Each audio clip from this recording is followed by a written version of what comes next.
So 70% from KenGen, 30% energy from independent power producer. But this is where it gets interesting. The total cost of power purchased, if you add what KenGen sold to Kenya Power and what the independent power producer sold to Kenya Power, came to about 1 billion. Now let's go to where the real music is. Look at the distribution. Out of the 1 billion, KenGen, which contributed 70% of the energy, got 44%. While independent power producers that contributed 30% of the energy got 56% in terms of payment. I don't know what you're thinking, but you already see where the issue is.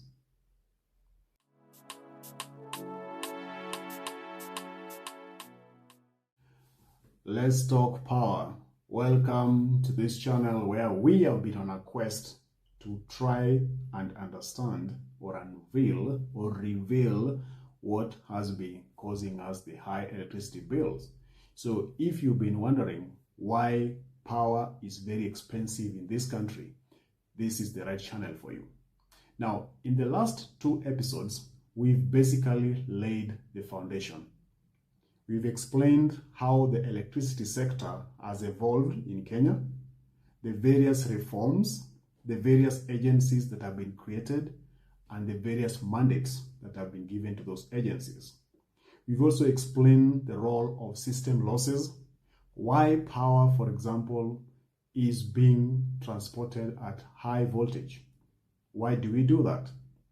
We have explained the terms and the terminologies that are being used in the electricity sector. And so it is my request that if you're joining us for the first time and you have not taken time to go through episode 1 and 2, please do so. I have pinned them in the comment section. It is my desire that as we move, we can move together, having gotten you in a better place where you understand some of the terms that we'll keep on referring to. Okay? Now, Chinua Achebe, in one of his novels, he says that a man who has never submitted to anything will very soon submit to a burial mat. Tonight, I want to submit to you 4 causes of your high electricity bill. Now, before I get to that, let's rewind. Let's understand where is all this coming from. Where do we get the data? Where do you get the proof of what I'm about to explain to you? Now, sometimes back in 2023, the National Assembly acted on a motion. This motion was presented by Honorable Jane Kagiri, who is the women's rep for Laikipia County. And the motion was reduction of the cost of electricity in the country. Parliament imposed a ban or a moratorium for new power purchase agreements until an inquest or an inquiry is carried out to make us understand why is our electricity expensive? What are the causes of high cost of power in the country? So 2 years later, the outcome of the inquiry was tabled before Parliament. The exact date was November 2025. And that report details what has been causing your high electricity bills. The causes of high cost of power in this country. It is a public report and it's available on the website of the National Assembly. The National Assembly, through the Energy Committee, engaged various stakeholders. These are people who are concerned with power consumption. These are people who are concerned with power generation. These are associations like trade unionists, members of the academia, common citizens, students. All manner of associations were called in to bring in their submissions, to bring in their reports. Some were questioned about some of the projects or some of the decisions that had happened in the past. And so after holding over 15 meetings with all these stakeholders, the report was finally developed. Now, of course, the report presented that Kenya Power has power purchase agreements with KenGen and other independent power producers. There is no secret there. But I like to read for you this excerpt from the report. It says, the report notes that Kenya Power procures electricity from them here being KenGen and independent power producers. So let's start again. The report notes that Kenya Power procures electricity from them at unregulated rates. That is, rates that are not regulated. With Kenya Power in the past procuring larger quantities of power from the IPPs at a greater cost rather than from KenGen, leading to a higher cost of power. There is a widespread perception of rising electricity prices among consumers, as well as the financial difficulties experienced by Kenya Power, which are in part due to high payments to IPPs. Kenya Power, I'd like you to pay attention to this. Kenya Power purchases electricity from KenGen at a rate of Kenya shillings 3.93 per unit, that is per token on average. Okay? While on the other hand, the independent power producers, especially the thermal power plants, sell a unit of electricity at Kenya shillings 58 shillings.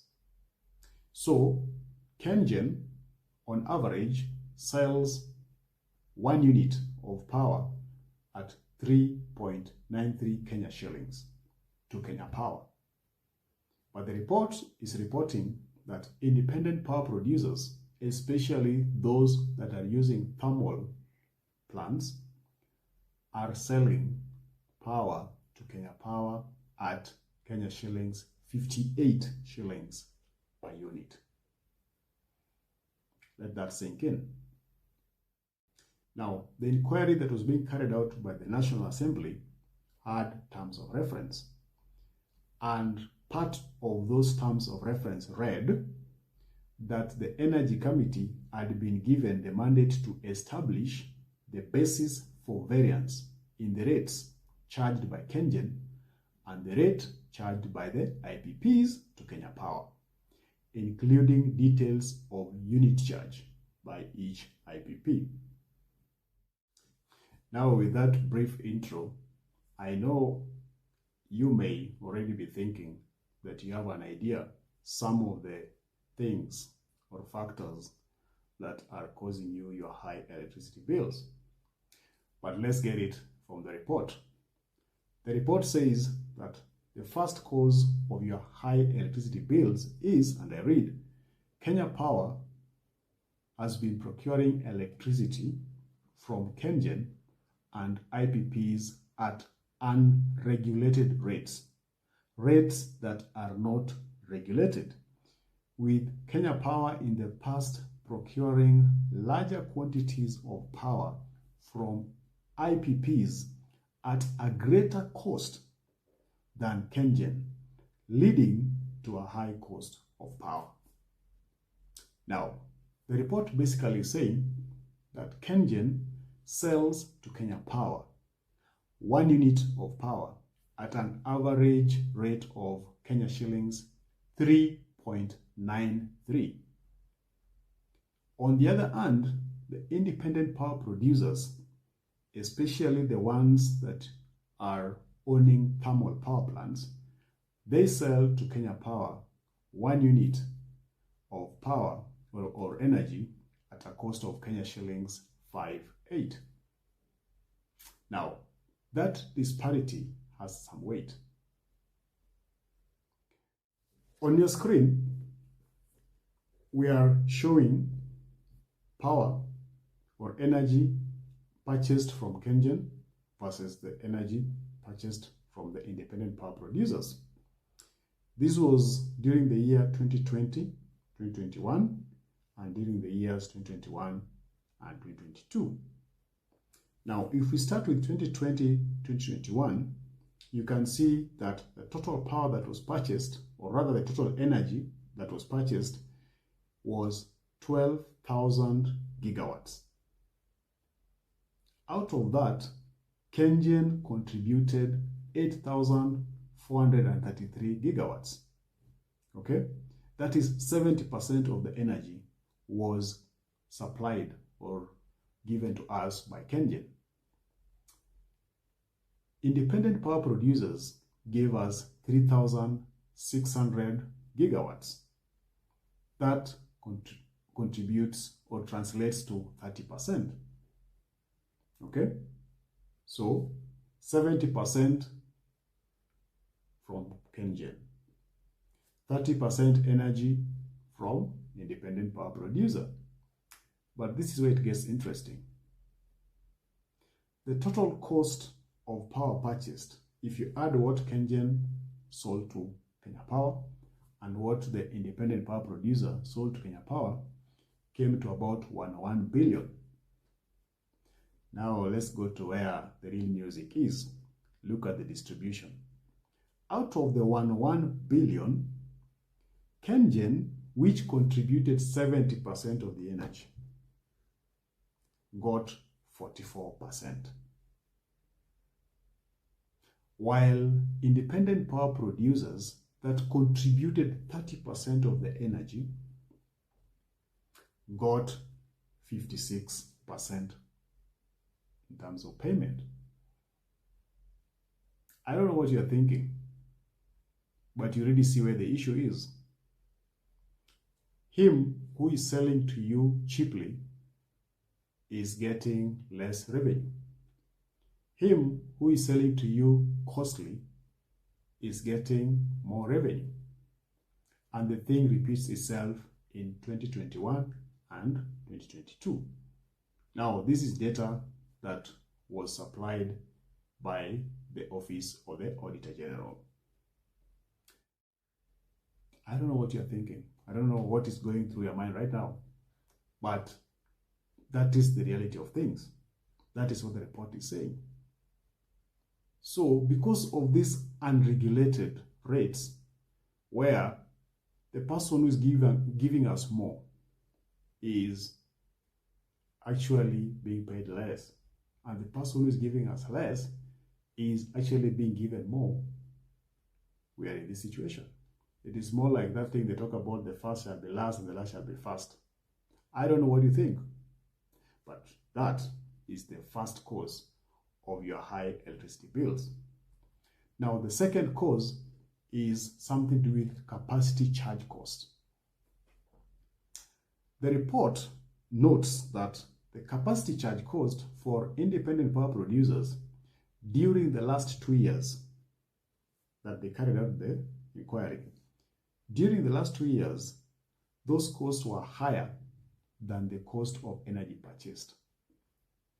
Remember that mtungi of ours, okay, where we are saying the independent power producer is putting up for you a 100 megawatt power plant and you pay for it. So if you use 1 megawatt, you pay for the 100 megawatt mtungi. If you use 70, you pay for the 100 megawatt mtungi. If you use 100 megawatts, you pay. So basically, it is your interest to ensure that you actually utilize this mtungi. You utilize almost every power that is being produced from the power plant. So what this report is saying is that the capacity charge, okay, dwarfs or is much, much higher than the cost of energy purchased, okay? Power purchase agreement basically has about three components. There is the availability or capacity charge, which is fixed throughout the period or the term of the PPA. And this one is payable to the developer, the independent power producer, because he needs to recover the cost of investment. He needs to pay back his loans, etc. So that is there. The second one is the output charge, which is basically what the volume of electricity that actually was delivered to Kenya Power. What came out from the power plant, it has to be paid for. Then the third one is the fuel energy charge. When they burned the HFO, or they burned the diesel, or they burned the gas, there's a cost that is related with that fuel that has to be paid for. Okay? So, as of June 2023, EPRA had approved about 48 power purchase agreements. Now, this is spread among KenGen, independent power producers, the power that you're getting it from our neighbors, Uganda and Ethiopia, etc., etc. Okay? Now, to allow you to appreciate how the capacity charge is dwarfing the energy that was actually produced or purchased by Kenya Power, look at the table. Now, you find that the total payments that were received, I'm looking at the year 2020, 2021. Total payments that were received was 56 billion. Okay? Out of that, capacity charge was 47 billion. That translates to 84%. Okay? So, if it is a 56 billion check, 47 goes to capacity charge. I mean, why are we doing this? It is like someone deliberately decided and put up a very big capacity, and then the power plant is now idle. Nobody is calling it to produce energy, but Kenyans are paying. This is what the report is saying. Okay? Look at what this report says in some section. The Energy Committee noted that payments that basically Kenya Power made to one of the independent power producers called Africa from the period 2014 to 2022 in capacity charges amounted to about 140 million USD, which is more than 10 times the energy charge amount, which translates to about 12 million USD received in a similar period. All right? So you see how the capacity charge is seriously dwarfing the energy. What is actually called, what is actually delivered to Kenya Power, that cost of that thing is much smaller compared to this tank that has been set up that is hardly used. Now, further comparison of thermal power plants reveal also something very interesting. Now, on your screen, we have power plants that are owned by independent power producers. Some of them are owned by KenGen. I want us to pay attention to the third column from the right, which is written capacity charge per megawatt. You find that KenGen, for example, under PPA1, their capacity charge per megawatt translates to about 18.67 million shillings. Okay, 18.67, and you can even see Episode3 again under KenGen is 20.47. Now those are the cheapest. If you look on that column keenly, most of them are playing in the figure of 31, 25, 29 and above. All right, so think about something about KenGen. how we can transform Kangen, where government is the biggest shareholder, into something that can work for us. Okay. Further down, you can also see how the various capacity charges are dwarfing the other components in the PPA. For example, this is summary of payments that were made to Gulf Energy, which is an independent power producer. You can see the capacity charge dwarfs fuel charge and dwarfs the energy charge. Also, if you look at the payments that were made to Thika Power, you can see again, once again, the capacity charge dwarfs the rest of the payments. Okay? And again, the third power plant, this is by Iber Africa. You can also see the capacity charge is much, much higher than the energy charge. Now, I know by now you're wondering, okay, how did you end up in a scenario where the capacity charge is extremely dwarfing the energy charge or other charges? I'm going to read this word for word, okay? There's an excerpt, there's a part of the report that says that some independent power producers like Iber Africa, Thika Power, Triumph Power Generating Companies, that they were cited, those IPPs were cited in the Presidential Task Force report on PPAs as among the Nairobi area thermal HFO IPPs with an aggregate 303 megawatt of capacity, which reported an average dispatch of 7% during the same period and a maximum of 39%. Only 4 days in the 6-month period, June to December 2020, was 80 megawatt exceeded. Now, that's so many words. Let me explain to you what they're saying. They're saying that this group of thermal power plants, which are based in Nairobi, collectively, they have a declared capacity of 303 megawatts. That means if there's a time that Kenya Power ever needed 303 megawatts, these power plants could produce the 303 megawatts. Okay? Now, the interesting part is, despite cumulatively having 303 megawatt capacity, the report is saying during the period June to December 2020, on average, only 21 megawatts was ever utilized. So you have a whole tank here of 303 megawatts, but what is utilized? What was ever utilized on average was about 7%.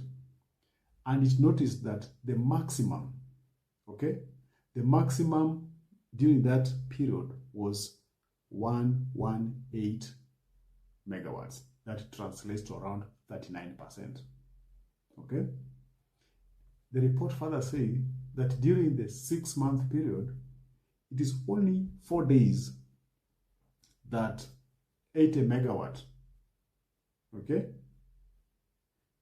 was ever exceeded.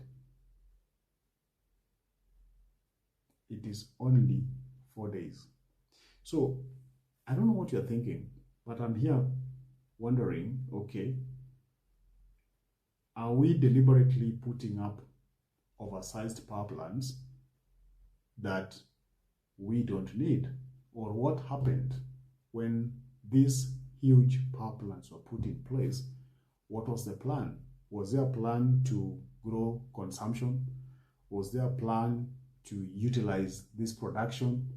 Or did we just overestimate them and now Kenyans are facing the burden of having to pay more for power plants that are hardly called to generate power?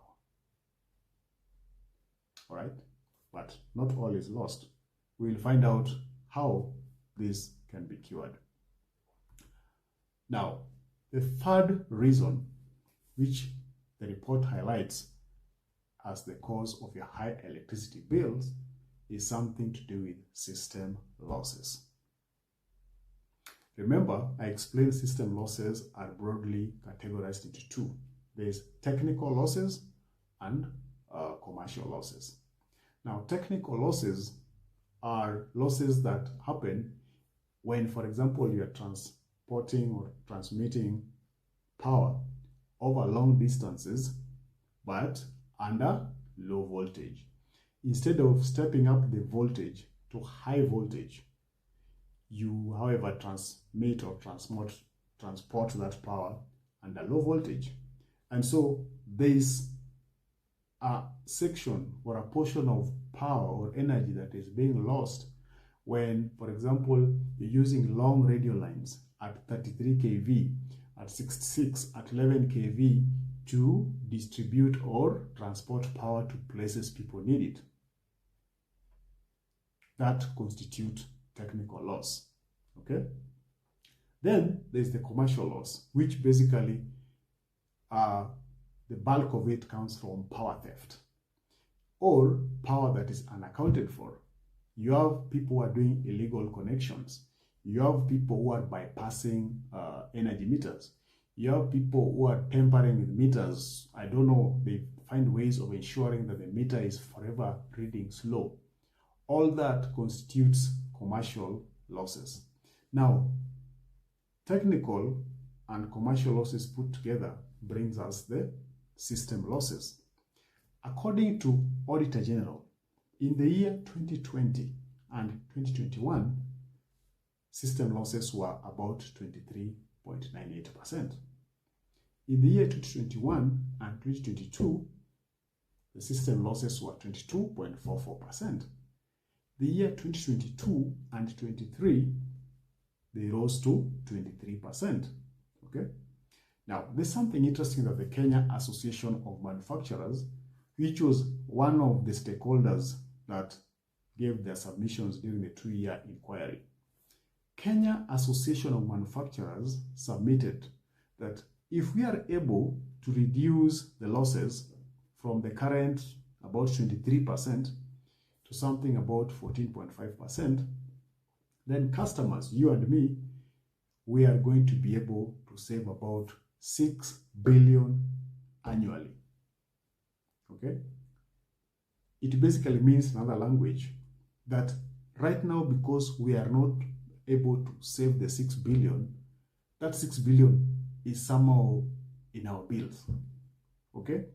So if we are able to reduce, to cure these system losses, then we are having a chance where we can reduce our tariffs, if you look at it that way.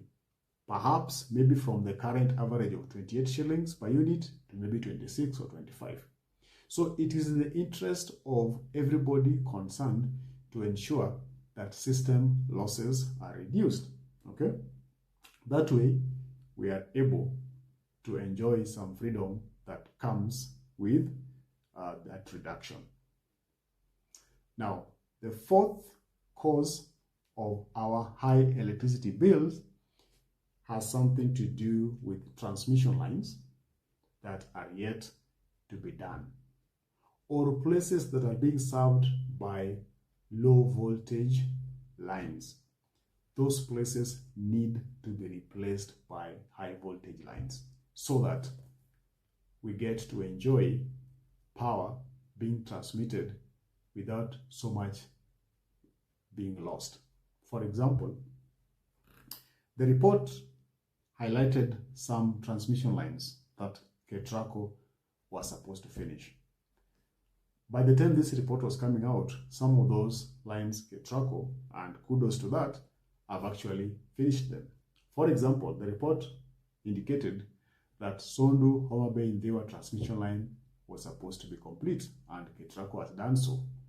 Narok Bomet is under construction. Okay? When Narok Bomet is completed, it will reduce our dependence on the thermal power plant at Muhoroni, the one that is being powered by gas. How that will happen is Narok Bomet completes a very essential circuit. It allows power, geothermal power from Olkaria, to be able to flow towards South Nyanza, Kisii region, Migori, and the rest. That way, we don't have to necessarily keep on relying on the thermal production that happens from the Muhoroni gas turbines that is owned by KenGen.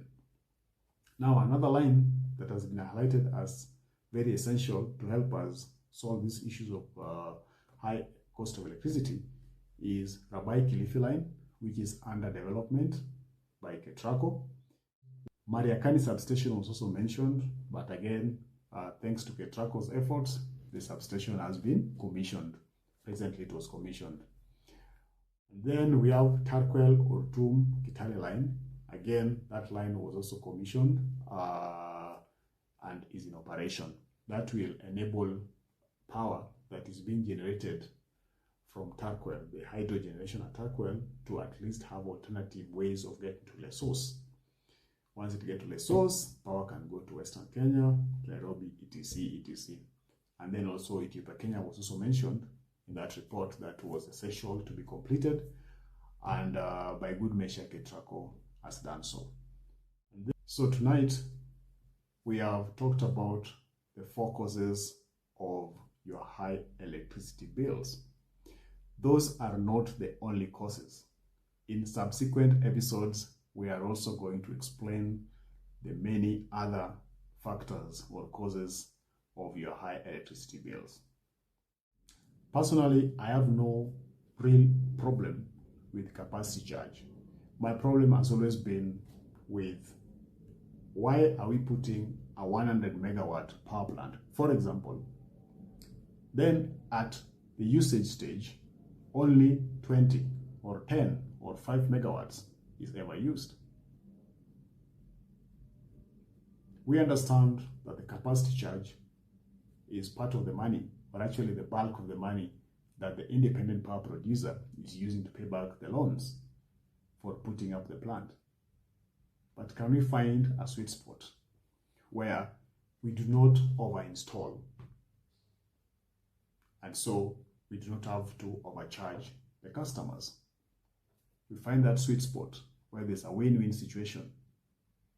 If we do so, in my opinion, that in itself is a greater score and puts us in a very good trajectory towards lower electricity prices in this country. I don't know what you think.